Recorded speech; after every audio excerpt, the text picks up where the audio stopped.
right, let's go. Uh-oh, failed to connect to Kick. Hang on, there we go, guy. All right, how you doing? How you doing?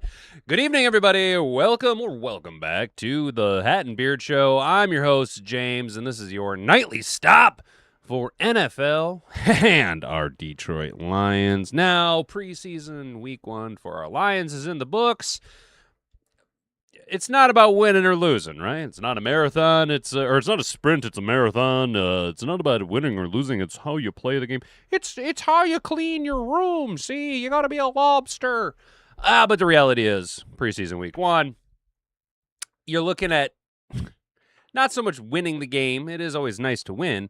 But individual battles, individual competitions, who separated themselves, who made a statement. Guys, can we just go ahead and just say it right off the rip here before we even roll the intro? Blake Miller is a bad man. Blake Miller is a bad man, and I am so hype about it, you guys. We're going to talk about all of that, recapping the Lions preseason week 1 against the Bumbles. Obviously, we took the L. Whatever, man. It is what it is. A lot to talk about. We'll see what the chat has to say. We're taking your guys' chats. We'll touch on the James Pearce news, all the things and stuff and things. Let's go ahead and get into the show. If you can say the word good, guess what? It means you're still alive. It means you're still breathing. And if you're still breathing, well then hell, you still got some fight left in you. So get up, dust off, reload, recalibrate, re-engage, and go out on the attack.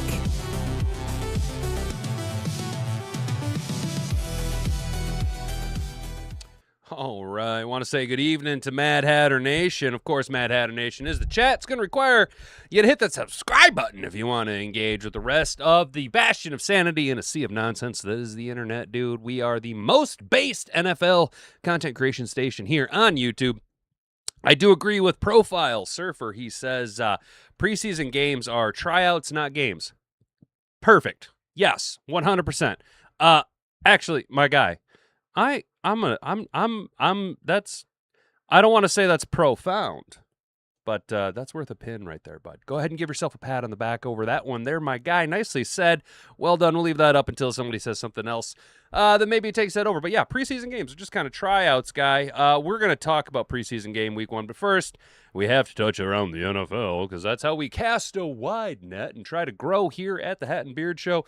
You can help out by hitting that share button, sharing this content around with all of your friends or people you know that might be a Lions fan or just a fan in the NFL or just enjoy just a base take. You know what I'm saying? Hit that notification bell so you can be notified every time we go live Monday through Friday, 7 p.m. right here at YouTube, Rumble, and Kick. Also, just a subtle reminder, guy, as we get closer to the start of the regular season, we will be bringing back the digital Tailgate Sunday morning pregame show, hanging out with you guys. And I was thinking about it today on my drive into work, right? Now, I try not to be too much of an advocate for gambling so much anymore, as I, do have a budding relationship with my friend Jesus Christ. But we are going to go ahead and put a little money on the ponies, you know what I'm saying? But we're going to keep it simple, dude. We're going to go with, I'm going to wager $6 every week. Okay. And we're going to do what's called the 3-2-1 bet. We're going to put a 3-leg, $3 parlay out. We're going to put a $2, 5-leg parlay out. And then we're just going to put $1 on like a wicked, insane, ridiculous nonsense type bet. Just a little $6 thing, and just like we did last year, we're going to be bombing out the holidays, dude. Now, I know it is August. You're like, why are you talking about that? Because we're going to be doing the same thing we did last year. We're all, what was it? I was giving, 30% of my gambling winnings to the food bank there because then Meyer matched that 2-1. Dude, we did a pretty good job last year, you guys. We also took your super chats and donated that cash in hand. Combined with what Meyer contributed, guy, you realize that you, me, and our gambling addiction, raised over $1,500, dude, with the Meyer 2-to-1 contribution. So, we cleaned up pretty well, you guys there. We did pretty good. But let's talk about James Pearce. He's not having a good day. He's going to need a little charity. He's been suspended for the first 8 games of the 26th season by the NFL for violating league's personal conduct policy because he's kind of a douche. In Miami, he was arrested after a domestic dispute involving his ex-girlfriend, WNBA player Rickea Jackson. Total sidebar. Can you hit the like button for my guy, Anus Freedom, dude? Well, you know what I'm saying, dude? Let's go, dude. He was charged with 3 felony counts, aggravated battery, yada, yada.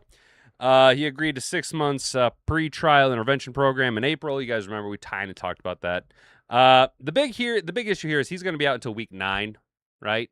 And the absolute butt kicker for him here in Atlanta, they kind of needed to have. I'm not saying that their offense isn't going to be good. Obviously, Bijan Robinson's there, Drake London, Kyle Smelly-Pitts, but not the most confidence in Michael Penix Jr. and not the most confidence in Tua Tagovailoa.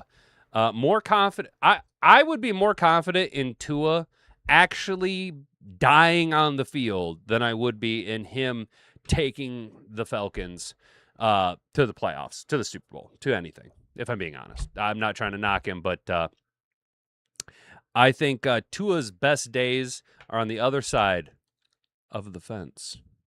That's a thinker right there. That's a deep, slow burner right there, dude. Knock on wood if you're with me, man. So the defense is going to kind of have to shoulder a little bit of the load. They had some ballers there. Obviously, James Pearce finished with some votes for AP Defensive Rookie of the Year finalist after 10.5 sacks. But Jalen Walker, who was their 15th overall pick this year, well, he tore his ACL in training camp. So they're already down one potential premier pass rusher. And, look, James Pearce, 10.5 sacks, rookie year. That's pretty good.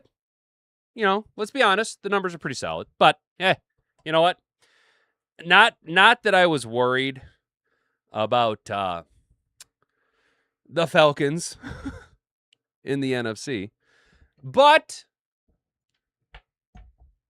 it is always kind of nice to have a little bit easier of a one team that is going to be kind of maybe a little bit behind the 8 ball come midseason. So it is what it is. You hate to see Jalen Walker getting hurt, but I'm going to be honest. If you want me to tap into my inner Matt Walsh, you suspend him. You suspend him for the whole season. You bar him from ever playing in the NFL ever again. You make a statement that this type of behavior is not acceptable. And what is acceptable is going over to my friends at Birch Gold Group. If you're looking to... I'm just kidding, dude. I'm just kidding. Clearly, I've been watching some Matt Walsh content recently, you guys. Let's talk about Lions preseason. How we doing, chat? How we doing? Chickadee, chat. It's Friday. Let's cast some lots. Right on, dude. I don't know what that means, dude. What up, Detroit Sports Talk? How you doing, my guy? Per Google, yes, the NFL is actively investigating TA as of today. Good. Found guilty, and turns out he's been lying this whole time. His football career is likely over, and he'll face severe consequences from both the law and the NFL. Yo, Detroit Sports Talk, dude. Man, I really appreciate all the work that you do, my guy. I'm going to go ahead and, no offense, Profile Surfer, but Detroit Sports Talk, he's kind of my guy. He comes in with a lot of good news for us, dude. So we're going to go ahead and pin that because that is kind of important. 8 games has to be gambling. He could have beat 5 wives, and it wouldn't be that many. You're so correct. Actually, holy shit, man. If that isn't the most accurate. Yeah, Jack, Seattle signed the idiot Terry and Arnold. They went out and they were like, yeah. Well, and it makes sense, right? Seattle, really woke DAs out there. And by all accounts, I mean, come the midterms, let's be real, a bunch of bananas people out there in Washington, dude, all them wackaloons in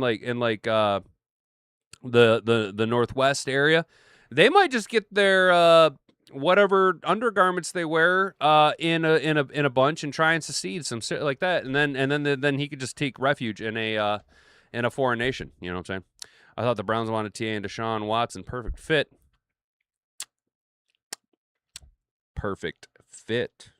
I got it to zoom perfectly. Did you see that? Hey, oh. Thanks, AI camera. Thanks, AI camera. Oh, by the way, guys, I do still have B-Rad cam. Check this out. Still do have the B-Rad cam.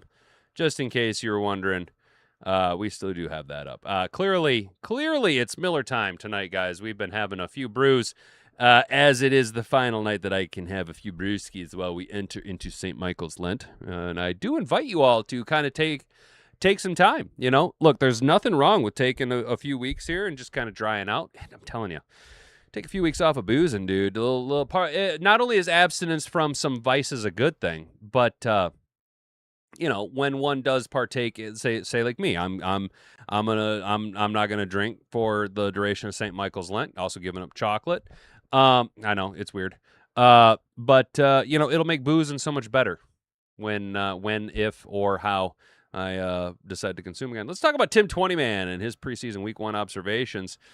Yo, Keith Abney secured the first of what he and the Lions hope are a lot of takeaways in his career when he recovered a fumble at the Lions' 10-yard line that thwarted a Cincinnati scoring chance.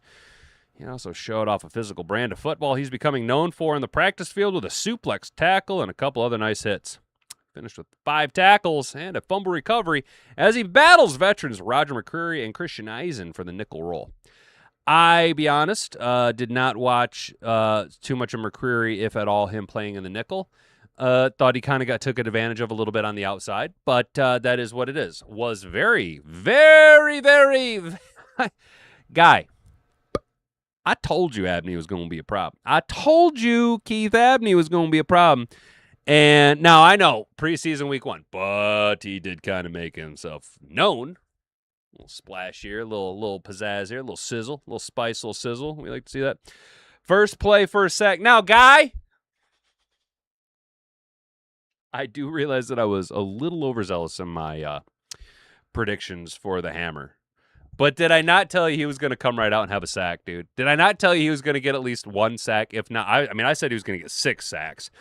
But, dude, the Hammer, guys, the Hammer. Huh? Could we be actually looking at the Hammer coming in year 2 starting opposite Hutchinson? I mean, he might beat out Lacey at this point, dude. I'm just saying. I know I'm a little hyped, dude, but it is what it is, dude. Terry and the Idiot Arnold next man to record appearances, disposition and status hearing on October 5th. There you go. I'm on day 3 of being smoked tobacco free, which for me borders on the miraculous. Dude, Day! Hey, Day! Hey, Day. Right here. Proud of you, bud. You know what I'm saying? Proud of you. Now, if you're tobacco free, but you still want to enjoy the benefits of nicotine, which there are many. I'm not anti-nicotine. Might I recommend, dude? Going. This is not a paid advertisement. The pouches, dude. Game changers, bro. The Zyn pouch, bro. So much better, dude. You know what I'm saying? I'm old, probably thousands right on, dude. Has been compared to legendary defensive players like Lawrence Taylor and Robert Porsche. You know, all right, here's the thing, dude. All right, guys, we're probably not going to get through all the articles. I'm just going to be honest. We're chatting it up. We're yucking it up with Mad Hatter Nation. Appreciate you guys. Can I say something about the Hammer? Watching the way he has built out his frame. Last year he was trying to play more of the rush end, right? Now they've moved him to the big end. And in doing so, the Hammer has not only put on weight, but not fat, muscle. So his arms are bigger, his shoulders are wider, and his stance has gotten wider. Taking on a more physical role with a larger frame has led to a wider stance, not such a narrow pass rush specialist, but a stand your ground and maul with guys, a bear fight, right? Okay. Am I ridiculous in saying, did you not see the body frame and the tenacity of Ndamukong Suh out there? Does he not remind you of Suh? Am I wrong? Am I off base here? Does he not look like Ndamukong Suh out there? The way he hand fights, his center of gravity, the lower stance, the wider stance, his toes are out. He's got a solid frame on him now. He can go out there and hand fight. Great. He's physical. Am I off base? Am I putting too much on him right now for saying that he's very Ndamukong Suh like? Says he watches Aaron Donald and Hutchinson film. Yeah, also, who was the first guy out there? When Hassanein came off after that, which, hey, guy, hey. How important are sacks on second down? Huh? Sacks on second down? Huh? Drive killers, dude. Who was the first guy on the field to congratulate Hassanein after his sack? That's right, boys. It was Hutch, dude. It was Hutch. It was 100% Hutch, dude. That was awesome. That was good to see, dude. That shows camaraderie. That shows a lot of enthusiasm, right? Had a great start to training camp, switching from rush end to big end, blah, blah, blah. He made an early impact on his first snap Thursday night, recording a sack against the Bengals quarterback Joe Burrow that forced a 3rd and 15. Sack on second down, dude, during Cincinnati's first possession. He then made a tackle on the screen pass on 3rd down to force a punt. He later recorded a strip sack for his 2nd sack of the contest.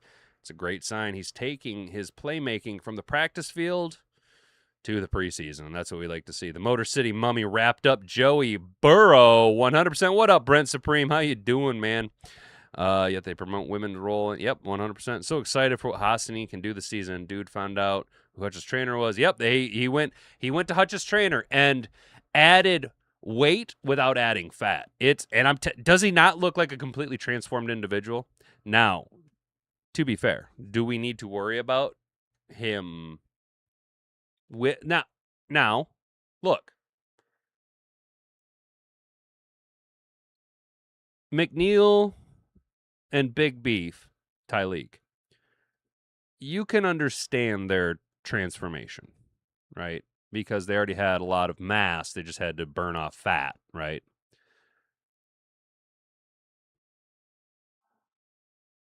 One might question how, Hassanein and Jackson Meeks were able to pack on so much volume. Was it natural? I'm not trying to dog them. I'm just saying. That is a lot. But, it is what it is. Halapalooza Bati Vaitai. Let's go, dude. When you say Big V. Yeah, dude. Yeah, old Big V. Only pyramid power pass rusher. Let's go, dude. You got to believe in the power of the pyramid. Ha! Ha ha! Dude, when he gets a sack, that's what you guys are going to hear me screaming that from my house and be like, you have to believe in the power of the pyramid. All right, what else do we got here? I hope I didn't just close out OBS. Whoopsie, I'm clicking all over the place. Fucking, dude, the tennis elbow, dude. The tennis elbow has just been acting up, dude, and I figured it out. For whatever reason, dude, when I'm running a drill, I don't know why, but I run a drill and I squeeze it so hard with my ring finger and my pinky finger. Like, I don't use my top 2 fingers on a drill other than to run the trigger. I squeeze that son of a bitch. I don't know why. It's hurting my fucking my fucking elbow, dude. My elbow hurt. Hassanein showed out. I honestly didn't know he was just a hype. Yeah, and that's the thing, Profile. It was nice to see the hype actually come to fruition. Not just with him, though, right? Around all of the guys we've kind of been hearing a lot of hype about. Him, Abney, right? Abney splashed hard, right? Whiteside. Come on now. Whiteside made some plays, guy. Whiteside was out there making some plays, guy. The Bears are way more banged up than Detroit. Yeah, dude, the Bears are the walking wounded, bro. The curse, come to find out, probably was Ben Johnson. Small PP Benedict Arnold, Osama Ben Johnson, the trader in Indiana. Yeah, the starters and reserves, yada yada. We don't need to read that. The challenge, Bates, obviously Jake Bates, he looked good, looked in midseason form, 41 and 52 yards and an extra point. His big play, though, came on that kick return where he made a diving tackle in the open field to save a touchdown and kick return. Third-year kicker did a little of everything for Detroit. Yes, though, let's be honest. Jake Bates would have absolutely dick all chance of hitting those field goals if the Lions relocation specialist, or field relocation specialist, pardon me, Jack Fox hadn't caught them fucking shit snaps and popped him right up. Jack Fox, absolute pro, dude. Let's go. So do we got some winners and losers? Chat, how do we feel? Do you guys got some winners and losers? Who's your big winner? Who's your big winner from last night? And also, if you don't have a big winner, who's your biggest loser, right? I'm going to be very upfront with you. Wildly disappointed in TeSlaa's hands, dude. Wildly disappointed in TeSlaa's hands. Come to find out, the bad camp might not just be his inability to separate. The fuck, man? What are you doing, bro? Like, not trying to glaze Altmaier. He can fucking fling it, though. Holy crap. Did you see them spirals he was in? Dude, if Luke Altmaier was 6'5", he would have been a first-round draft pick with the way he can throw the ball, dude. Holy cow. Biggest thing going against Luke Altmaier is short. He's too short, dude. Yeah, Paper Straw got fucked up, dude. I was like, oh, dude. And honestly, when I seen Paper Straw get hurt, first of all, let's hope it's not serious. Okay, let's hope injuries aren't true or aren't traumatic or whatever. But all I could think was maybe he's not physically weak, maybe he's just mentally weak because they were picking on him, dude. They were picking on him, and then it's just like, he just kind of collapsed. And that's kind of what's been going on in camp, dude. He can't string good days together, dude. It's kind of like maybe he gets in his own head, dude, and one bad play leads to a cascading series of horrible plays and then just a spiral. And then the mind overrides the body and shuts him down, dude. You know what I'm saying? Or he just backs out. Miller and Ahmed winners, Lovett and Dennis the losers. Yeah, Lovett. You can see the physicality with Lovett, or the physical gifts that Lovett has. He just needs to put it together. Miller. Dog. Miller. You guys want to see something about Miller? You want to see something cool? Kyler Gordon injured. Sewell. Luther Burton. Oh, damn. They lost Burton, too. Kobe Bryant's done for the season. Damn. Detroit Sports Talk. Seriously? All them guys? Oof. Bears are going to have a hard time, dude. Hurt shoulder. Can't tackle. Yeah, dude. It's looking like... It's looking like Rakestraw's probably done, dude. And I don't mean like he's going on IR. I'm not trying to like break no news or nothing. It's just if it was me, dude, I'd be like, you know what, bud? Fuck it, we're rolling with the rookie, dude. I'm rolling with Whiteside. He's out there. He's physical. He's playing. He's humble. And Abney. I'm sorry, dude. I told you guys that Keith Abney was going to be a huge problem, dude. You know what I'm saying? McLovett has worse hands than I do. Yeah, dude, Lovett did not have very good hands. It was raining. I was a little underwhelmed with Josh Dobbs, dude. I'm not gonna lie, I was a little underwhelmed with him. But what do you expect from a guy playing in the rain? He's only had 60 hours, dude. We're all pro. We are a pro football club, not a long-term care facility for NFL washouts. There goes Rake, Vaki, Juice, and anyone else for housing the walking wounded. Profile, yeah, I'll give you Rake. I don't think Vaki is a viable asset at running back in terms of being a deployable player in the offensive game plan. I do think Jacob Saylors, no pun intended, ran away with the running back 3 role last night. 55 yards on 8 carries and 30 yards in the receiving game. And he runs aggressive. He knows the offense. He knows the scheme. If I'm being completely honest, guy, I am very biased when it comes to UFL players. Okay.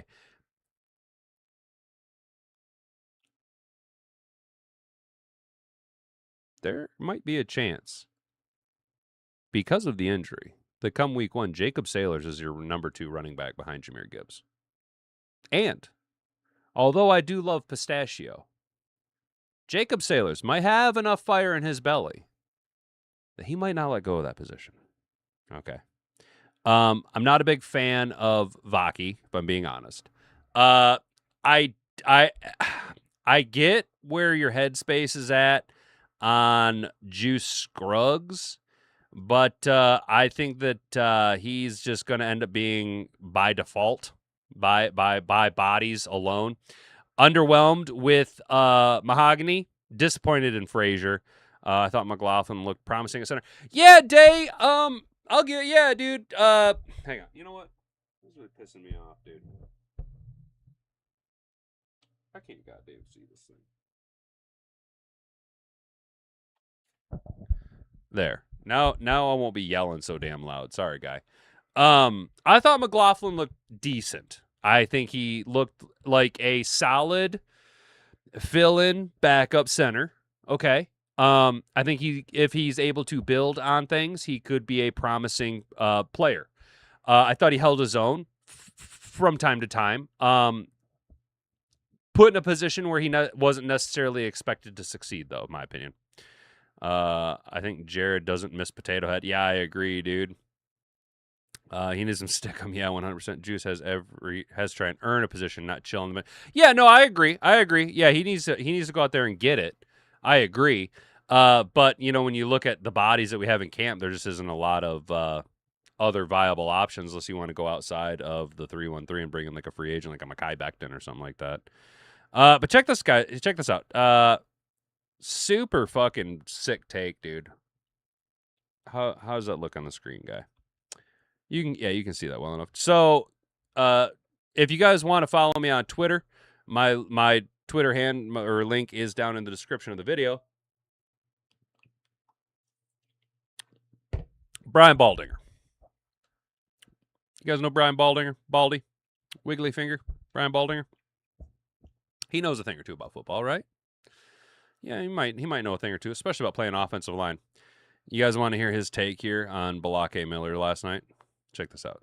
So this is Baldy's take on our boy, which, if you're new here, you didn't know. But if you're not, you already know. This guy called Blake Miller at 17 early in the draft process. I was like, that's the guy right there. And, guy? Ho there, Billy. Billy, I think Blake's going to be a massive problem for the NFL. This guy, woo-hoo! Check it out. Let's go. His first-round pick was Blake Miller, right? Started 54 straight games at Clemson. 50. Oh, shit. Oh, yeah. Don't be weird. 5 straight games. Don't be weird. Last night started against Cincinnati. Excellent job sitting in the chair right here. Did you see that kick step? Did you see that? Look how fast he's out of his step. His first-round pick was Blake Miller. Wait for it. Right? Started 50. Boom! Look at how fast he's... Look at that! Look at how fast he's out of his stance already. Frazier also knows the snap count and is closer to the ball. Look at... He's already a full step. He's already one full step into his bucket. Look at that. Not only is he one full step into his bucket, hand placement to catch the gap, okay? Left or right shoulder coming up to catch the outside. Head already on your target. Shoulders already back. Butt's already down. Woo! 54 straight games at Clemson. 55 straight games was last night's start against Cincinnati. Excellent job sitting in the chair right here against Myles Murphy. Now, against Myles Murphy right here. I will say, though, come week 1, if Blake Miller's hands are outside of the frame as much as they were last night, that's going to be a problem. You got to keep your hands inside the frame a little bit. But look at this. He's in great shape on a short set. See, right? Hang on. This is what I'm talking about. He's in great. Your hands are way too outside of the frame. He needs to get his hands inside the defender's arm here to avoid what could be a potential holding call. Probably getting away with it with the white gloves on white jersey, not as visible. But if they're in their black jerseys, they're seeing the hand placement on the outside of the shoulders. Probably getting flagged for it every time. But that is easily correctable. Great shape on a short set, right? But then he lets Murphy get his back pad, and he gets pulled, so he gets a little late leakage. Ball's still completed, all right? Just stay a little firmer. Excellent hand placement right here in the short That's set. Perfect. Comes underneath. That's what I'm talking about. Right there. Did you see that? Watch this? Watch his hands. See? Look at the angle of his elbow and wrist. He's already getting ready, gathering momentum to come up and under and really engage with that defender. Look at that. He's already, other than leverage, which the defender has on him right now, is in terms of just like coming out lower, he's already in a solid position to win. Look at how wide the frame is. Feet are completely down other than the movement foot. Toes are out. Butt is down. Hat is about to get on your man. Hands are coming in high. Nice and tight, dude. Look at this. Look. Oh, this is a perfect rep right here as far as the first like million steps. Hand place. Boom. Look at that. Look at the engagement. And look at how wide his base is. You ain't getting around that, dude. He's got you beat. Look at how the defender's feet are off the ground. He's lost all of his power. It's all upper body hand fighting. Blake Miller's got you beat because all he's got to do is keep backing up and sitting down in the bucket right there, dude. Placement right here in a short set. Look at this. Comes underneath. Look at this. Hands are in the right spot right. Look at how far out he's engaged. Look at, dude. Look at that, dude. The defender's absolutely FUCT dog fucked, dude. He's not going to be able to do shit. Look at this. He's just manhandling him, dude. He's a boy amongst, or a man amongst boys. Here, widening. Look at this. Defensive. That's a rookie. That's an absolute rookie in his first NFL action. That's a fucking rookie, y'all. Oh, my Lord. Bend right here, giving up grounds grudgingly. You love it. Then you get this right. Watch here. this. Like. This is right here. If this is the screen right here, this is what I'm talking about, where he has borderline Penei Sewell athleticism. Look at this. Watch this. Good power in the run game. Oh, this is a run just game. My bad. Gain real. Okay. All right. Okay. So we're running a simple zone scheme here. Everybody's blocking down. Blake's job is to secure the back end of the wall so that the running back has a lane to cut back. Look at this wall that he builds. Just keep gaining it, right? Look at that hole. Now, no slight against Jacob Saylors.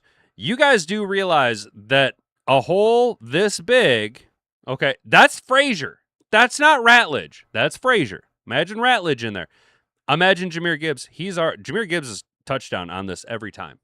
That cutback lane, woo! Ho-ho! Little Gibbs makes it better. You know what I'm saying? Look at this. Look at this. Look at this. Hey, there's our guy, McLaughlin, dude. Look at this. Would you look at this? Would you look at this? Look at this, dude. Oh, my. I mean, even Frazier's getting ready to wind up and win at the second level. Look at this hole. Look at this. There's the cutback. You see what I'm talking about with the cutback lane right there, that wall? Feet, hands and oh, double cut. Double jump. Feet. Doop. Now, again, Saylors kind of running into his defenders. Gibbs with a little bit more patience. Hop, already gone. See ya. Good push right here. Look at this. Look how he's continuing to fight and finish all the way through the whistle. Like excellent. Look at this. Oh, would you look at this? Taking out two cats, dude. Oh, yeah. That's what good job right there, getting your man off the line of scrimmage. Okay, now we get the quick game. Okay, I think this is the screen. Check this out. So let's watch him down the field right now. Yeah. Oh. Let's just let it play. Let's just let this beautiful little play run out. So let's watch him down the field right here. We've seen Penei Sewell from the right tackle spot do this. Did you see how so much? Gets down the field just fine. He got all the way out on a safety.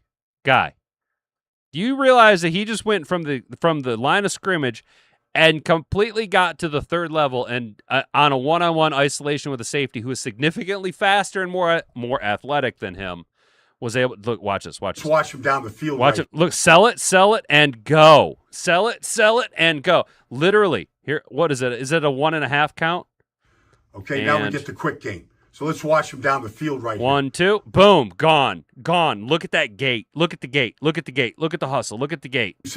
Look at the wall. Look at the wall. Head's already upfield. Ball's out. Head's upfield. Where's my target? He's blocking a space, not a man. Who's coming in here? He's all mine. From the right. Whoop! Look at him. Look at this. Did you see that how he turned upfield? Here. We've seen Penei. And we're up. Look at hips forward. Hips going upfield. That is. Doop. And a little double clutch. Oh, look at this. Look at the.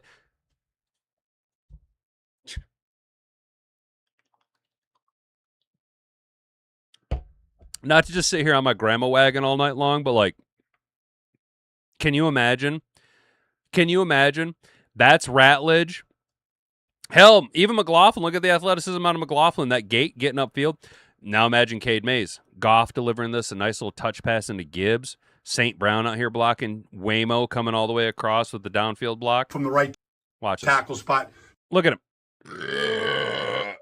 Excuse me.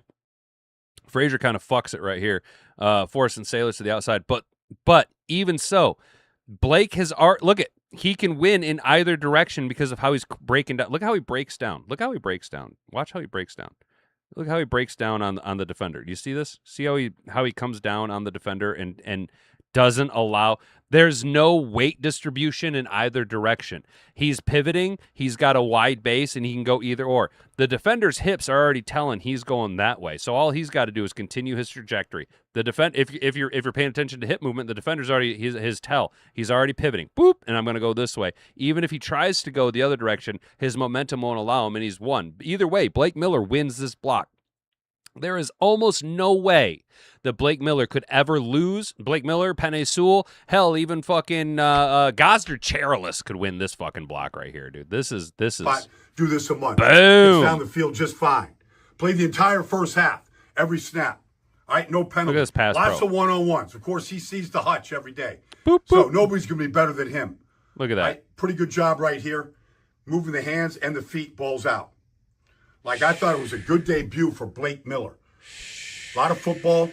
Played the entire first half. All you want to do is see improvement every day from him. Woo-hoo-hoo-hoo. Boys. Hey, Lake Button was a football. Yes, it was, Brandy. Hell yeah. Credit with 5 pressures and 2. Oh, Hassanein. Hell yeah, dude. Highest grade player for the Lions last night with 89.9. Let's go. Great point hat. Without color, my opponent's jerseys happen to be the same color as my O-line gloves. They'll never know. It actually is. It is something that they do, bro. It is something that they do. They try and match their glove. The O-linemen try and match their glove coloring, similar to their opposition. It allows a little bit of camouflaging the hands to allow. Not saying that it works, but you can see the thought process behind it. I think holding happens on every single play. Blake has great feet for a big. Yes, he does. Dude, Lions first round pick Blake Miller, NFL debut preseason, Cincinnati, 39 snaps, right tackle, pressures allowed 0, 0, 0. 66.5 offensive grade, 68.5 pass block. Let's go, dude. That's good, man. What's up, Brandy? Good to see you. I appreciate you dropping by, sister. Coach DA from All 22 Films channel just put a video today on Blake Miller and Hassanein. No shit. Let's go, dude. How long is it? Dude? Yeah, normally we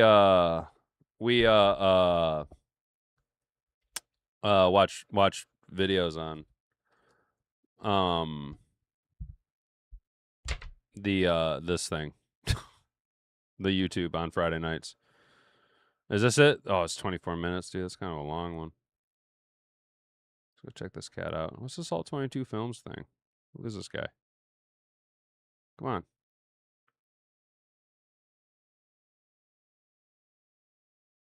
Woo! We'll watch a few minutes of Blake. Yeah, let's go. Just because I can't stop. I am so proud of Blake Miller. Welcome back to my channel. This is Coach DC from All 22 Films.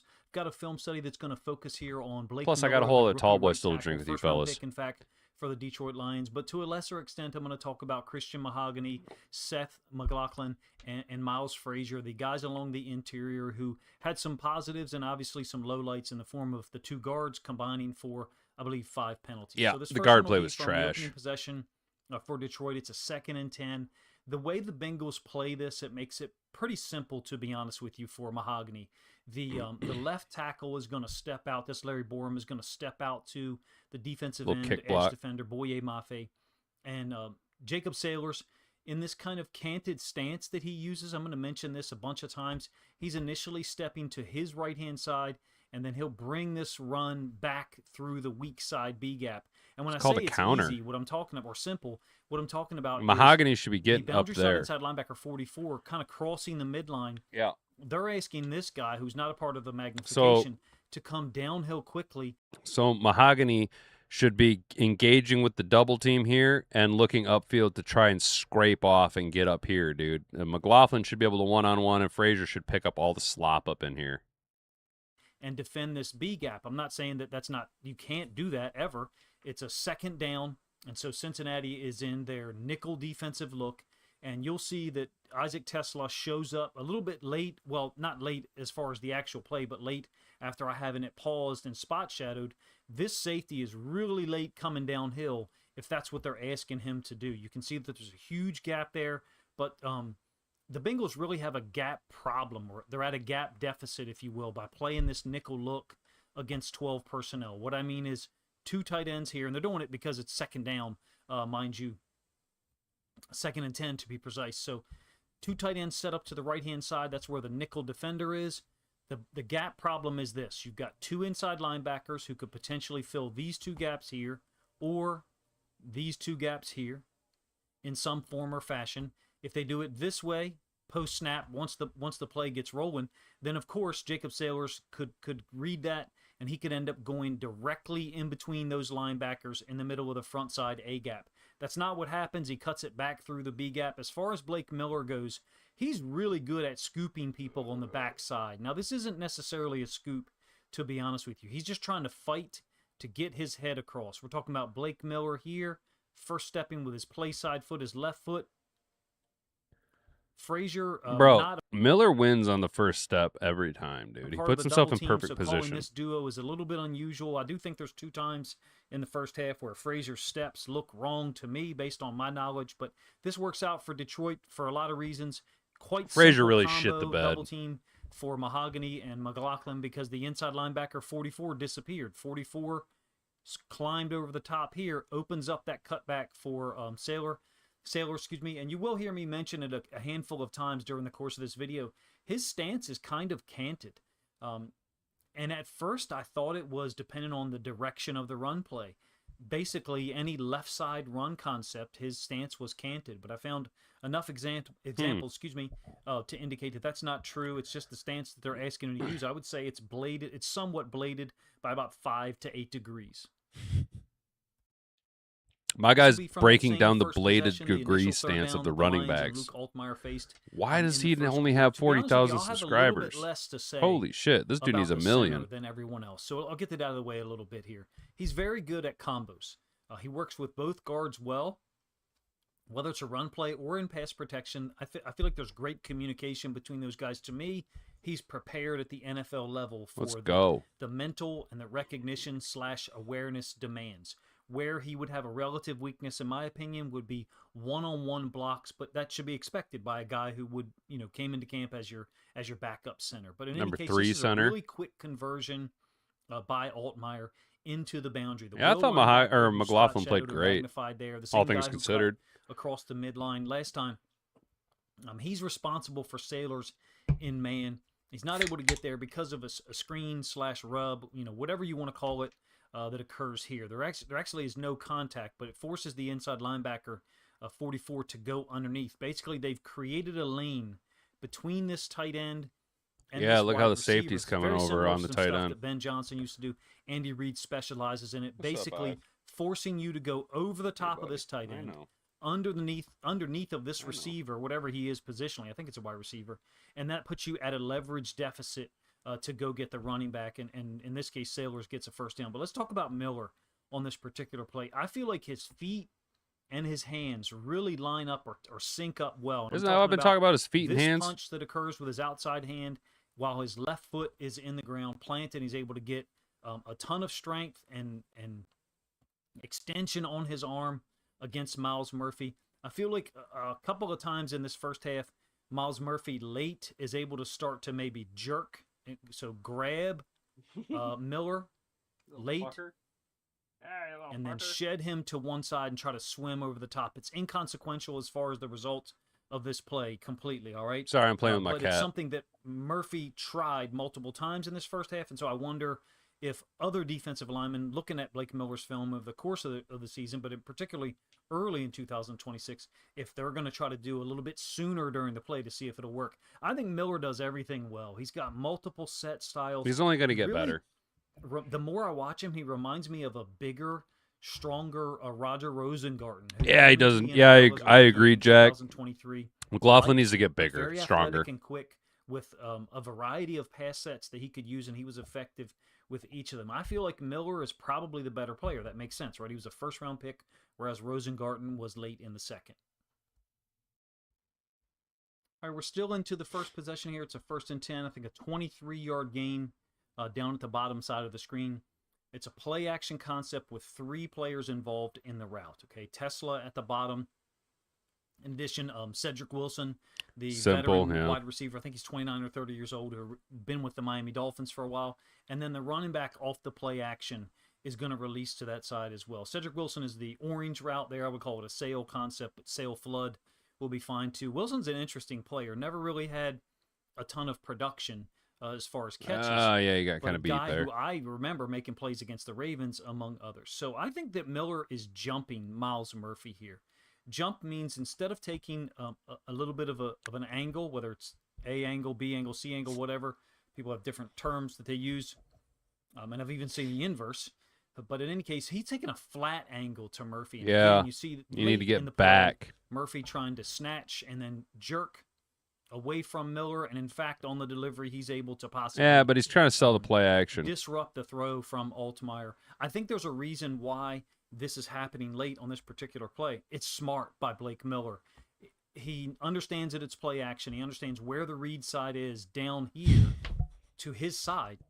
The fuck I tell you. And so I think he's putting himself in a position by taking that jump set or jump-ish set to make sure that if he loses late. He's got a very good anchor, in my opinion, 6'6", 220, or 320, excuse me, probably almost 325 pounds. At this point, really nice throw from Altmaier, with a lot of time on his hands. It's another 12 personnel concept. I talked about it in the play action concept, out of 12 personnel. I talked about it in the reaction video Thursday night, whereby in our tracking, we had 17 plays for the Lions out of 12 personnel. 11 of them were pass plays, and 6 of them were runs. The play action was extremely effective. Unfortunately for the Lions, this possession ended one play later. That was the interception that went through TeSlaa's hands and was picked off by the safety, Jordan Battle. We're into the second possession here. I'm only going to focus this film study video on the first half, which was when Blake Miller played. An F counter concept on 1st and 10. Murphy and Mahogany and the center, McLaughlin, actually step on each other's feet here. Murphy is really going to bottle or jam this play up. I like what Miller does off the backside. It's an F counter concept, so that means that the guard, the backside guard is pulling. In this case, it's the right guard, Frazier, and a backside tight end or H-back, whatever you want to call him. Some people refer to him as the F. He's the second puller through. Saylor, again, has this kind of canted stance where he's looking 5 to 8 degrees to his right off the midline. In any case, Miller, really nice job. Because he's trying to get the linebackers to commit to the right, thinking he's telling them he's going that way. He's very strong, first of all. He's got great steps. In this case, look at that. Look at that step. Left, but the play's going away from him. How he gets outside of his man. He's for a second. Mahogany and McLaughlin stepping on each other's feet. That's because McLaughlin knows where the ball is going to his left, the left-hand side of our screen. Look at him. Mahogany is using a particular double team / combo technique with Larry Borum that involves him stepping with his inside foot first to plant, get power for the second step to sync up with Borum getting to that B-gap defender. In any case, since Saylor's not going down the midline, Murphy is violently screaming off the edge here. So crashing way down. In such a way that that's bad, though. You need to engage more. Saylor is to be straight down the midline and then veer underneath of the tight end. No, that's too much. That's why he hops back. Look at Miller. But that's not the steps that Saylors is taking, number one.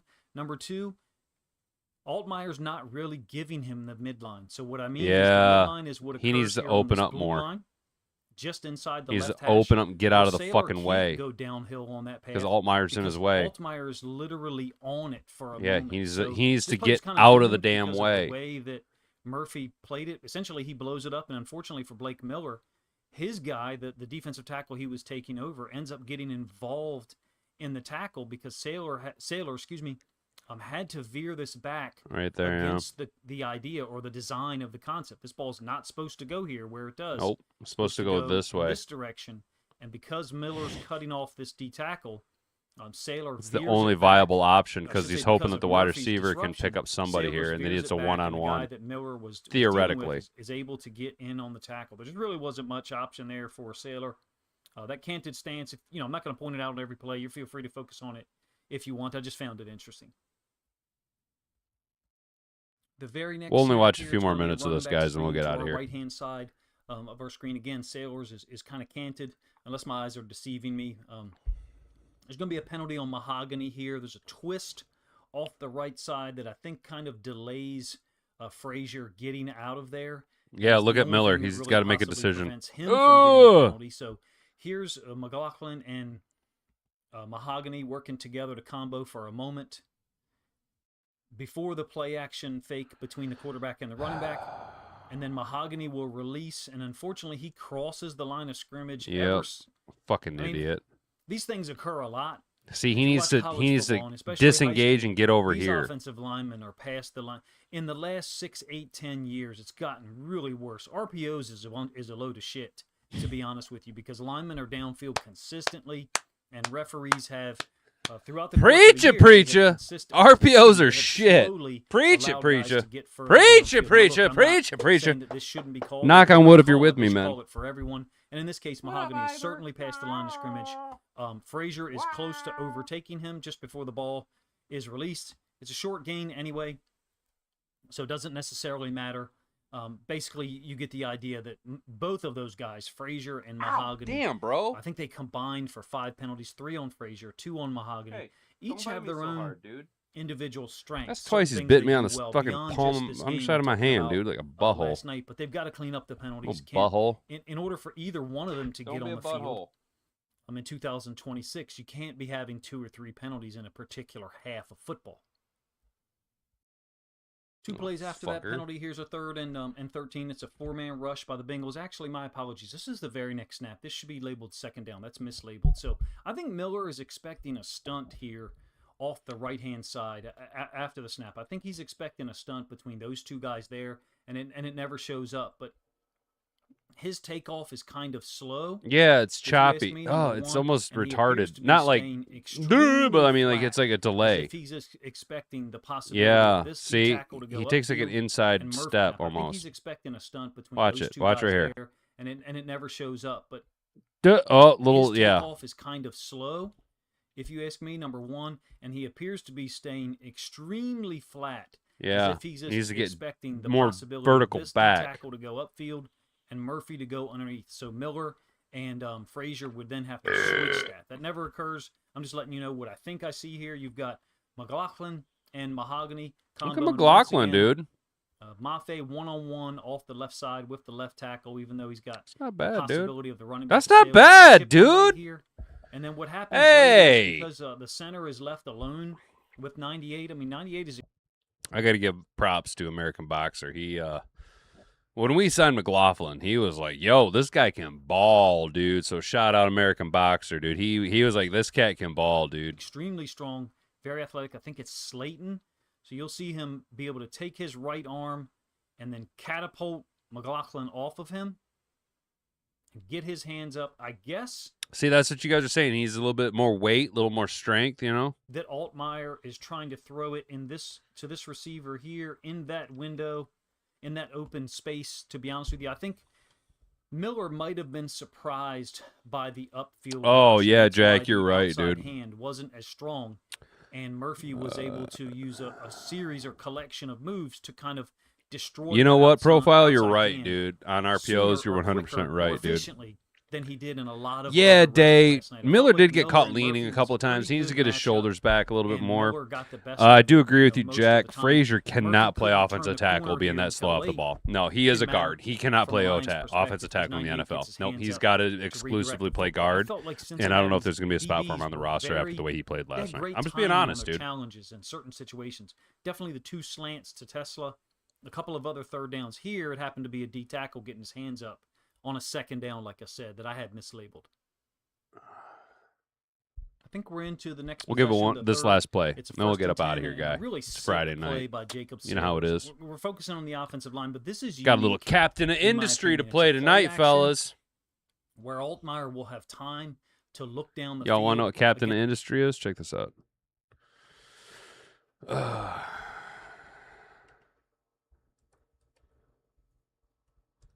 Yo. You guys got to check this game out. Yo. Look at this. Oh, dude. This game is fucking sick, bro. We got a little trailer boy. Yes, dude. Welcome back, Captains. Update 4.2 is here, bringing in-game mods, maps, and blueprint management, massive performance optimization, quality of life features, and more statistics of your production and consumption across the island. Let's dive in. First up, we bring the community directly to your factory. Don't care. Next, we've added universal. Did you Straight into see your that group game with setup? Just a few clicks. Open the blueprint library, click the Koi Hub tab, find your blueprint, and save it or try it out. Yo, you guys don't understand how nice it is to build blueprints and copy. Look at this whole. Yo, what do we got going on here? So we got a. What? I haven't even gotten this fucking far into the tech. I don't even know what half this shit is. That some type of like crazy ass smelting furnace that they got? Oh my lord. Oh, dude. Next, we've added universal wagons, which for a small trade-off in capacity can transport any type of product. For example, a universal wagon could deliver coal at one station and receive diesel at the next. We've also added new track pieces, giving you more freedom in your network layouts. Managing those layouts is easier than ever with advanced waypoint controls to restrict or allow specific products and lines. On bidirectional tracks, trains will now reverse out of dead ends to change direction on their own. No, so And if you're convenient. new to Rails, our brand new in-game train network tutorials will get you up to speed along with a video tutorial covering networks available here on Can't our wait to channel. get the trains, dude. We've You optimized guys don't products even rendering to understand. be 20 I'm fully anticipating having a fucking rail network set up across a third of my island to bring oil and coal from my main settlement to what I am planning on having an expansion resource gathering settlement on the northwest side of the island that I'm working on, and I'm gonna have a rail line built between the two. I can't fucking wait, dude. You guys don't even understand. Trains, woohoo! faster and rebuild I like every to make grilled product cheese model in the sandwiches. game to be better looking yet faster to render. Terrain simulation has also been optimized, so landslides and falling material no longer lag the game.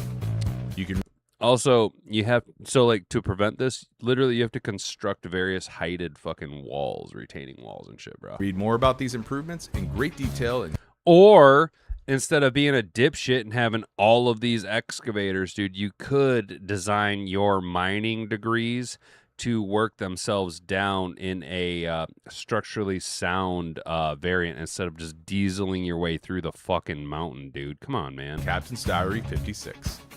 And no more squeezing your main bus under a single ramp. Modular ramps can be built to any length and allow vehicles to cross over as many belts and pipes.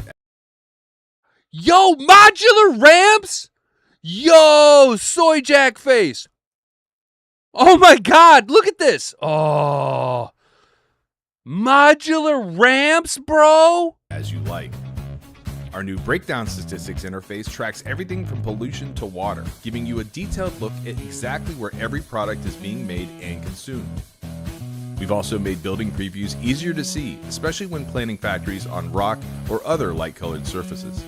Along with plenty of bug fixes and under-the-hood improvements, Update 4.2 is available today, and let us know what you think on our new forums. Good luck, Captains.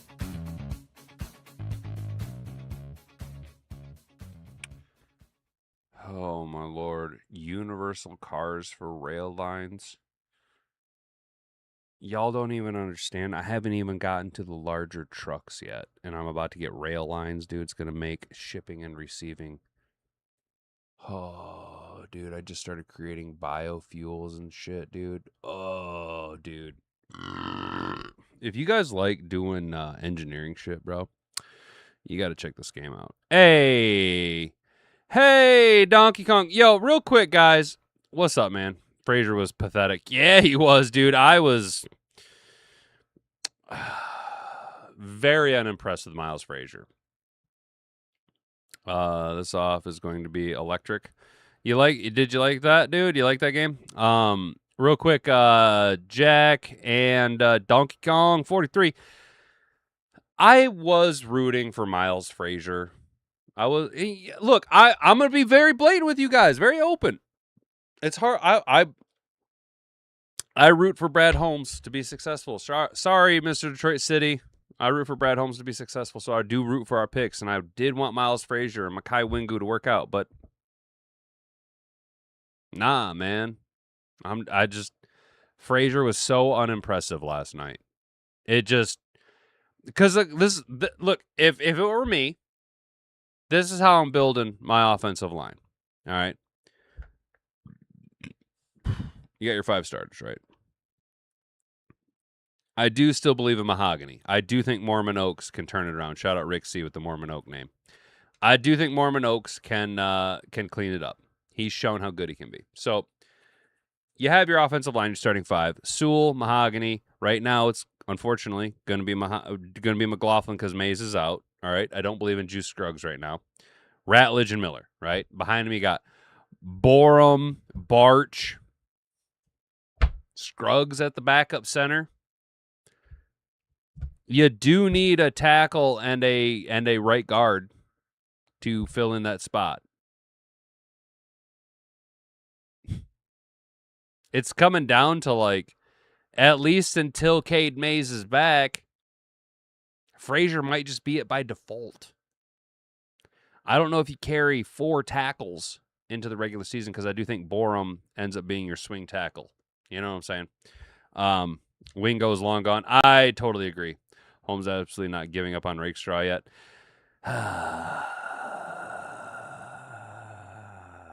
That's where I'm going to have to deviate with Brad Holmes, dude. I tweeted it last night. I'm off on Rakestraw. I am. I just don't think he's mentally strong. I think Rakestraw got picked on too much last night, and I'm not trying to say that injury wasn't serious or not, but like I just think he just let his mind overtake his body, and he just collapsed. I think he got nervous because he's seen Abney playing well. I think he got nervous because he's seen Whiteside playing well. I think he just got too much in his own head, and unfortunately, sometimes the brain can not be the best ally for one who's trying to build a career in the NFL after being injured for the first 2 years of their career. You know what I'm saying? Wingo, I do think, is gone as well. He's been very unimpressive. Let's be real. Skylar Gill Howard outplayed him. You know what I'm saying? When you really get down into the numbers on the defensive end or the defensive line, you're looking at a very crowded defensive end room with enough guys who can kick down inside. Tyler Lacey, Hassanein's got maybe enough weight in his ass to play an undersized defensive tackle in a pinch, right? You got a lot of bodies at the defensive end room, and I don't think a guy like Wingu is going to end up cutting it, dude. You seen Onzarike out there, right? Hey, Onzarike got some snaps, right? If your O-line's fucked, your team's fucked, and I don't care how much talent you have in skill position. Dude, preach, Profile. 100%, dude. Dude, I'm gonna be honest, Profile. I don't take this the wrong way. I don't know if you're new here. I don't recall ever seeing your name in the chat before. But I think you're gonna fit in really well here, dude. Because at least myself, and subsequently, I believe most of Mad Hatter Nation, there is a fundamental truth of the NFL, and that is the game is won in the trenches. If you can't control the line of scrimmage, which I know sounds incredibly simple and elementary, but if you cannot control the line of scrimmage offensively or defensively, you will not win a game. If you cannot control the line of scrimmage, you lose. Period, point blank. I don't care how much talent you have around them. If you cannot control the line of scrimmage, you lose every time. Drainage. You know what I'm saying, bro? I'm buying the SGH hype. Me too, dude. Yeah, actually. I think a lot of us don't have a body built for pro football. Rake made it far enough. Well, yeah, and that's the thing, dude. You're not wrong, dude. Yeah, look at how far he made it. You know what I'm saying? What's up, Brandy? 6 p.m. is roster cut day. 15 days, 21 hours away. Appreciate it, sister. I'm going to pin that real quick, but we are going to be getting up out of here real soon. I'm almost wondering if they don't play Ahmed the next game. Yeah, dude, what's his name? Because he made the team. Lacey played like dog shit. Let's be real. Lacey graded out poorly. Guy, can we start the hype train here? Friday night, August 14th, 2026. Let's start it right here. Mad Hatter Nation, guys. I'm calling after the hype I seen last night. I know he needs to rein it in from time to time.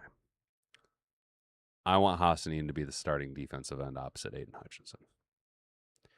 I think oh man, if only we had a third H on the defense.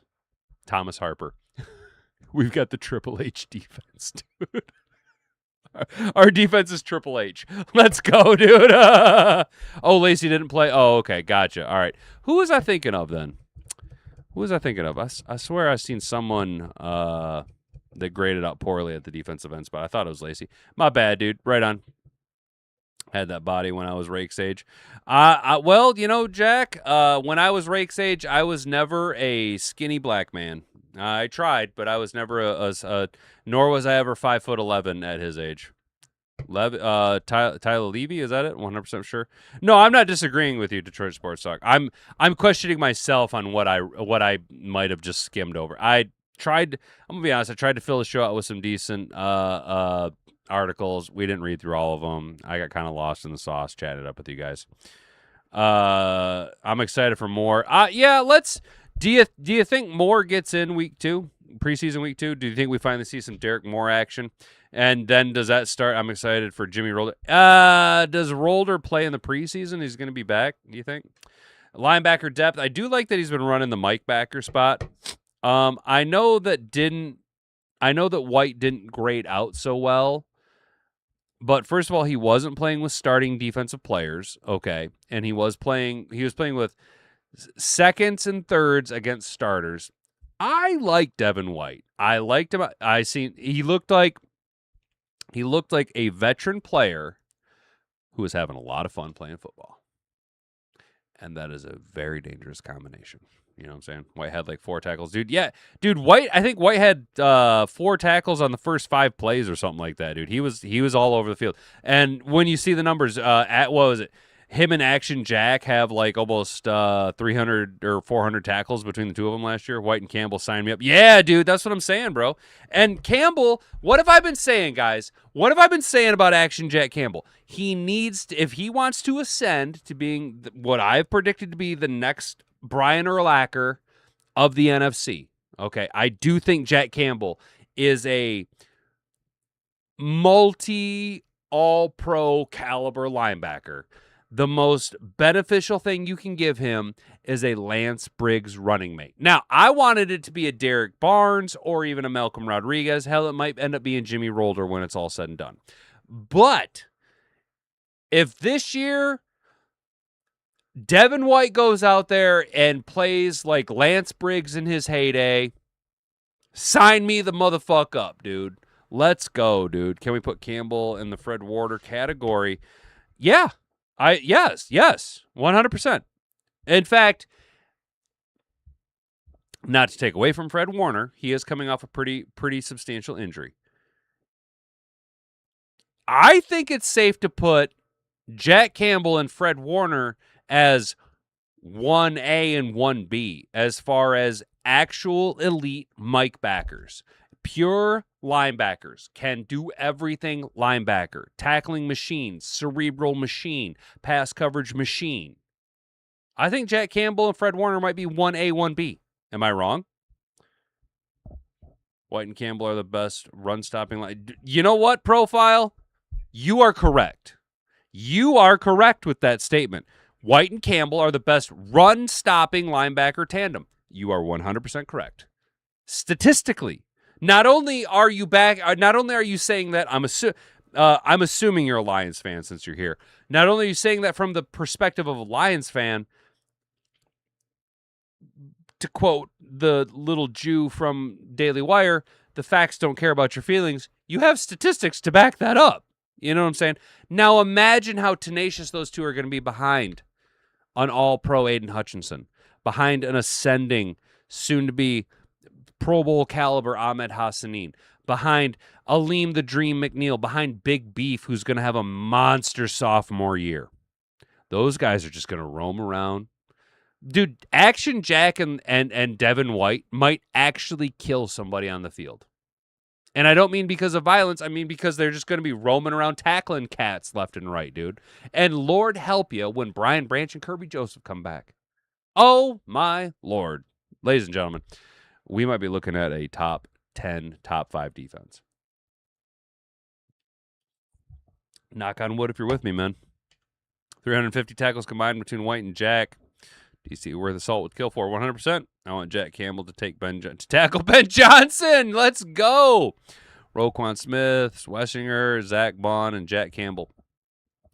Detroit Sports Talk. You know what, dude? I'll give you Roquan. Fred Warner. Nah, I don't know about Roquan Smith. I think he's going to hit a wall here pretty soon. I do think Carson Swessinger is a very good linebacker. I don't know about Zach Bond, though. He needs to, I don't know, man. A little long in the tooth, but still a really good linebacker. You know what I'm saying? Guys, we got to get up on here. It's 8:15 on a Friday night. You got things to do. I got stuff to do. We got things to do tomorrow. I'm going to be honest. I have beer to drink and Captain of Industry to play tonight. That's what I'm going to do, and probably watch some slop. Not going to lie. Very much looking forward to watching slop tonight with Hat and Boobs. She's going to make a little dinner for us. We're going to have a little chill Friday night. To be honest, we had a pretty good day at work, although just to be transparent with you guys, next week there might be a day or two where I am either late doing the show or we just don't even have the show at all. Today is August 14th.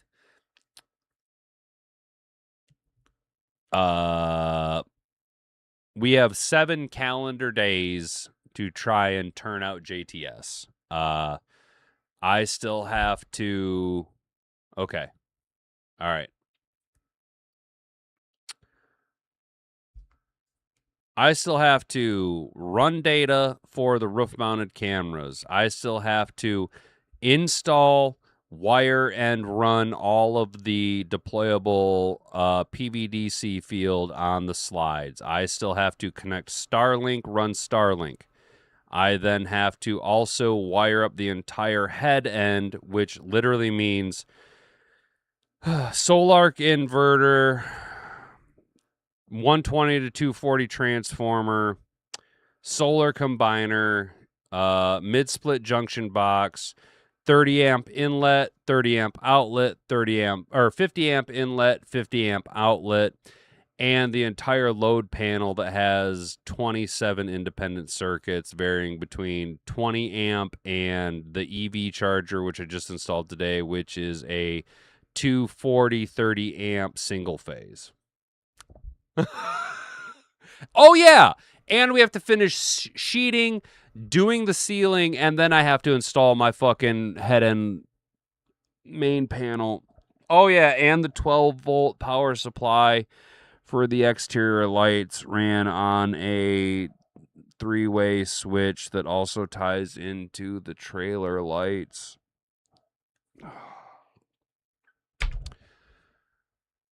I have a lot to fucking do. So next week we might be out a little bit. You know what I'm saying? Shout out my UNC Army. Hell yeah, dude. Let's go. Chilling with lady on a day off is prime. Unk Flex. Oh, Unk Flex. Hell yeah, dude. Am I wrong? Flex, dude. Bro, yeah, so Profile Surfer, if you ever hear me refer to Hat and Boobs, that's my old lady. She's the best, dude. She's the absolute best, dude. The current defense is giving me 2014. Hell yeah, dude. The Lions have signed Travion Williams. Fuck, man. Do you just dude, Mr. Detroit Sports Talk, do you just want me to be late as a motherfucker tonight, dude? You just dragging me out on a Friday night? God damn it.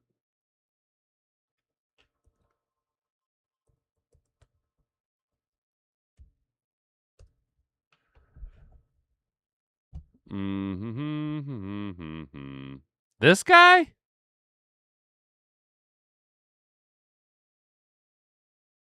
Where do I know him from?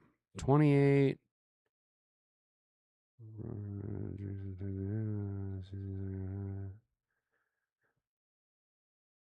Why am I thinking the running back out of Ohio State that plays for the Patriots? Am I wrong? Is this who I'm looking at? Is this the cat? Is this the guy who played for the Chiefs not too long ago?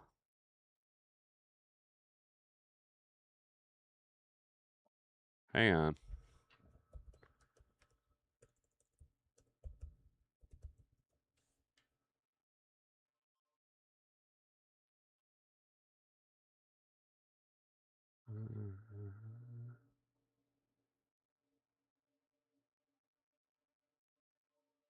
Bro, I ain't got nothing. Lions signed Travion Williams. Oh, okay. Yeah, there it is. All right, shit.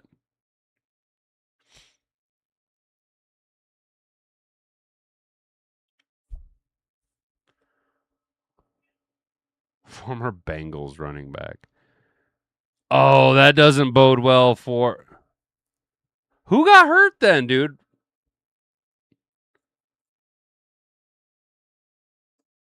Why? Why are we signing him? Is Vaki done for? Remember he said, love it when your booty goes dud dud. He did the thong song. Hell yeah, dude. Veteran running back Travion Williams. Should have the monkeys run all the wiring. You got monkeys. Oh, dude, no, I got to do I did all the wiring, dude. And this is the problem, bro. This is the problem right now, Jack, is up at the head end.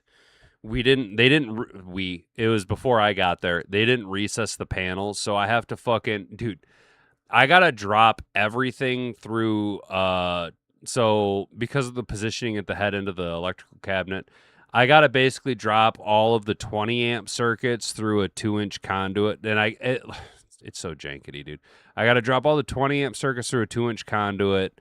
They were MC cable. They are MC cable, not terminated, but broken up above with connectors. Regardless, it's nano grids. There's no governing body.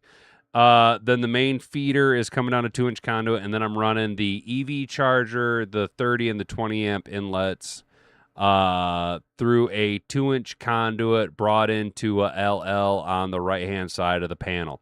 And what we got to do is, after the carpenter puts the ceiling up, we got to feed everything through the ceiling hole, and then I have to feed all of the conductors through the conduit sleeves, and then work the panel up to the wall while feeding everything through the conduit sleeves, and then fasten the panel to the wall. And then I can wire everything in, bro. It's a pain in the ass. What up, Beantown? Sounds like a nightmare, my dude. It is, but it isn't. It's a lot. So like I told this production supervisor today, I was like, all right, well, since everything got fucked. Oh, yeah, don't forget. I totally forgot. I also have to run I also got to wire in the 10 fucking stacks of batteries with the cross tie, and then the home run up to the front on what is it? Fucking 4 gauge cable, which is a whole nother pain. Because, dude, when I say 10 stacks of batteries, I mean each stack is 2 56-volt batteries stacked on top of one another, bro. It's fucking nuts. It's fucking nuts, dude. I got a lot of fucking work ahead of me, dude. Buy stock in Monster Energy, because I'm gonna be buying a bunch of fucking monsters, dude. That's gonna take a case of TeSlaa gel to get through the dude, bro.